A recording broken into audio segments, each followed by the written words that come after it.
మాతృదేవోభవ, పితృదేవోభవ, ఆచార్య దేవోభవ. ఓం నమో మాందేశ్వరాయ నమః. అందరూ బాగుండాలి, అందరికీ మంచి జరగాలి. 2026 సంవత్సరం జూలై మాసం మాస ఫలితాల భాగంగా మనము మీనరాశి వాళ్ళకి ఎలా ఉందో మనము ఇప్పుడు ఈ వీడియోలో తెలుసుకుంటాము. మీనరాశి వాళ్ళకు చెప్పాలంటే ఒక బిగ్ రిలీఫ్. వీళ్ళకు జన్మంలో శని ఉన్నాడు. ముఖ కాంతి తగ్గిపోతుంది, బ్రెయిన్ పనిచేయదు. జన్మ శని అన్నప్పుడు జన్మనిచ్చింది ఎవరు? మన తల్లి. కాబట్టి తల్లి సమానులకు అరిష్టము. జన్మస్థానం అంటే సొంత ఊర్లో వీళ్ళకు డెవలప్మెంట్ లేదు. ఏం చేసినా అది పూర్తిగా వ్యతిరేకత అవుతుంది. రామ అంటే కూడా వ్యతిరేక పదంగా వినిపిస్తుంది. అటువంటి పరిస్థితుల్లో వీళ్ళకు గురువు 5వ ఇంట్లోకి వచ్చి రాశిని చూడడము ఇప్పుడు ఎడారిలో ఓయాసిస్ లాగా లభించింది. కాబట్టి ఏలినాటి శని యొక్క తీవ్రత తగ్గిపోయింది. వ్యయంలో రాహు ఉన్నాడు. మీరు మీ సొంత ఊరు వదిలేసి దూరంగా పోతే సూపర్గా ఉంటారు. ఏలినాటి శని పనిచేయదు. ఎందుకంటే దూర ప్రాంతంలో రాహువు రాజ్యోగకారకుడు. మీరు సొంత ఊర్లో ఉంటే మాత్రం నిద్ర కాదు కదా, అసలు ఏమీ వర్కౌట్ అవ్వదు. ఇంతకుముందు ఒక 10 ఇయర్స్ 5 ఇయర్స్ ముందు ఫోటో ఒకటి తీసుకోండి, ఇప్పుడు ఒక ఫోటో పట్టుకోండి, బ్లాక్ అయిపోయింటారు మీరు. ముఖ వర్చస్సు కూడా తగ్గిపోయి ఉంటుంది. అదేవిధంగా రాశికి 3వ ఇంట్లో కుజుడు చాలా మంచిది. ద్వితీయాధిపతి తృతీయంలోకి వెళ్ళారు. ఇప్పుడు ఏలినాటి శని కంట్రోల్ అయింది. కుజుడు 3వ ఇంట్లో ఉంటే జాలీగా తిరుగుతారు. చక్కగా మీకు తిరిగి అన్ని పనులు చేసుకోవడానికి దారులు దొరుకుతాయి. 4వ ఇంటి వాడు 4వ ఇంట్లో ఉన్నాడు. బుధుడు చాలా మంచిది. ఇది కూడా చతుర్థాధిపతి అంటే బాధకాధిపతి చతుర్థంలో ఉన్నాడు. దాని తర్వాత ఏలినాటి శని నడుస్తూ ఉంది. కానీ 4వ స్థానము కాలపుడు 3వ స్థానం కాబట్టి మీకు ఒక విధంగా అనుకూలంగా ఫలితాలే వస్తాయి. బుధుల వల్ల పెద్దగా బాధలు రావు. ఆయన ఇవ్వాలన్నా కూడా మీకు కనెక్ట్ అవ్వదు. 5వ ఇంట్లో గురువు మంచిది. 6వ ఇంట్లో 5వ ఇంట్లో ఉన్నాడు. గురువుతో ఉండడం వల్ల రవి గ్రహము 17వ తరగతి తర్వాత మీకు ఆర్థిక ప్రయత్నాలు సక్సెస్ అవుతాయి. 6వ స్థానం అంటే బ్యాంకు, చెక్ బుక్ అని అర్థం. కాబట్టి మీరు గురువు ధనకారకుడితో కూడా ఉన్నాడు కాబట్టి మీకు చేసే ఆర్థిక ప్రయత్నాలు అపురూపంలోనే దొరుకుతాయి. కానీ బాగా సద్వినియోగం చేసుకోవాలి. తర్వాత 6వ ఇంట్లో కేతువు, శుక్రుడు. పాపగ్రహం 6వ ఇంట్లో మంచిదే. కాకపోతే కేతువు ఎప్పుడు యోగిస్తాడంటే చికెన్ తింటే కేతు యోగించడండి. చికెన్ ఎక్కువ నిలిపేస్తారో వాళ్ళ కేతు ఆటోమేటిక్ అనుకూలమైనట్టే. కాబట్టి కేతు గ్రహమును లైఫ్ టైం కంట్రోల్ చేయాలి. ఆటంకాలు ఎక్కువ అనేస్తాడు. అంటే కేతు మామూలుగా 7వ ఇంట్లో ఉంటే పెండ్లి కానిగడు. వాళ్ళకి పెండ్లే కదా, అయితే కూడా మళ్ళీ డైవర్స్ అవుతుంది. 6వ ఇంట్లో ఉన్నాడు కాబట్టి శత్రు రోగ రుణాలు 3టిని హరిస్తాడు. కానీ చికెన్ తినడం వల్ల పరిపూర్ణంగా తీసుకోలేదు. కేతు గ్రహం అంటేనే కోడి అని అర్థం.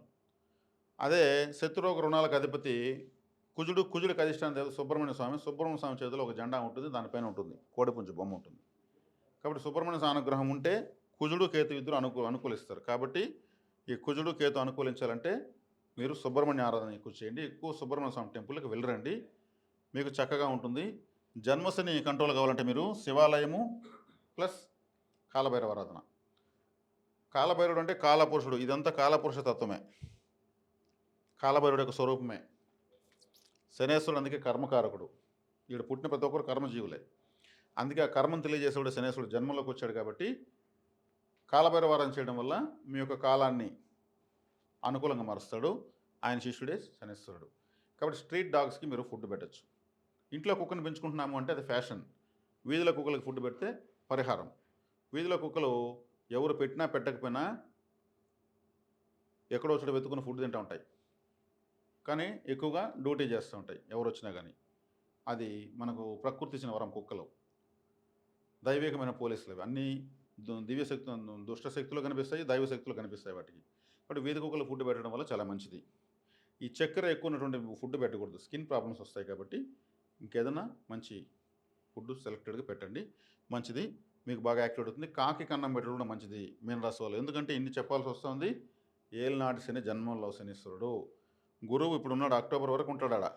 తర్వాత మళ్ళీ గురువు అతిచారం వల్ల ముందుకెళ్తున్నాడు. కాబట్టి మళ్ళీ ఏలినాటి శని ప్రభావం 100% వర్కౌట్ అవుతుంది. ఇప్పుడు ఒక స్మాల్ రిలీఫ్, ఒక 4-5 నెలల పాటు మీకు ఒక రిలీఫ్ దొరుకుతూ ఉంది. కాబట్టి సొంత ఊరికి దూరంగా ఉండాలి.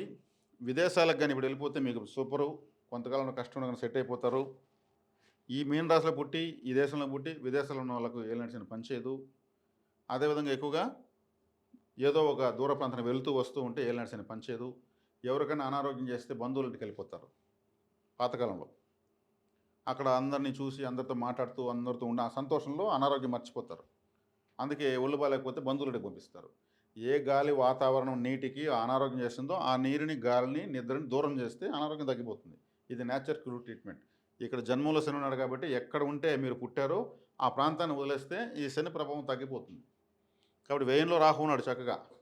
రాహు వ్యయంలో సూపర్, అద్భుతంగా యోగిస్తాడు. విదేశాలు దూర ప్రాంతం అని అర్థం. మీరు ఏదో ఒక కారణంగా దాటేయాలి. డే బై డే అన్నా మీరు ఊరు దాటిపోతూ వస్తూ ఉంటే మీ ఊరికి మీకు మంచిది. లేదంటే ఉన్న చోటనే ఉంటే అదేమవుతుంది, 100% యాక్టివేట్ అవుతుంది, కష్టం ఎక్కువ అవుతుంది. కాబట్టి మీకు బాగున్న గ్రహాలు కేతువు, రాహువు, ఇప్పుడు శని బాగానే ఉన్నాడు, గురువు, రవి, కుజుడు, అన్ని గ్రహాలు ఒక విధంగా పొజిషన్లోకి వచ్చినట్లే. కాబట్టి బాగా క్రష్ అయిపోతున్నటువంటి ఈ మీనరాశి వాళ్ళకు గురువు చూపు వల్ల బిగ్ రిలీఫ్ వచ్చింది. ఇప్పుడు నేను చెప్పిన పరిహారాలు చేసుకోవడం వల్ల మీరు చాలా చాలా అద్భుతమైనటువంటి రిజల్ట్స్ పొందుతారు. మీనరాశి వాళ్ళు ఇంకా కూడా, మీనము అంటే చేపలు, మీరు చేపలకు ఫుడ్ పెట్టడం, కోనేట్లో చేపలకు ఫుడ్ పెట్టడం మంచిది. మరీ ముఖ్యంగా గోధుమ పిండితో చిన్న చిన్న నేరేడు గింజలంత సైజు గోధుమ పిండి వంటలు చేసుకుని కూడా వాటికి వేయచ్చు. ఓం నమో మత్స్య వల్లభాయ నమః అని. ఎందుకంటే మత్స్యావతారం ఎత్తింది మహావిష్ణువే. మీనరాశిలో పుట్టిన వాళ్ళు చేపలు తినకపోవడం మంచిది. మీ రాశిని మీరే తిన్నట్టు అవుతుంది. అదే మీరు 1 కేజీ చేపలు తీసుకొని మీకు కుదిరితే మార్కెట్లో చచ్చిపోవడానికి సిద్ధంగా ఉన్న 2 చేపలు తీసుకొని సముద్రంలో నీటిలో వదిలితే ప్రాణభిక్ష పెడితే మీ రాశి యాక్టివేట్ అవుతుంది.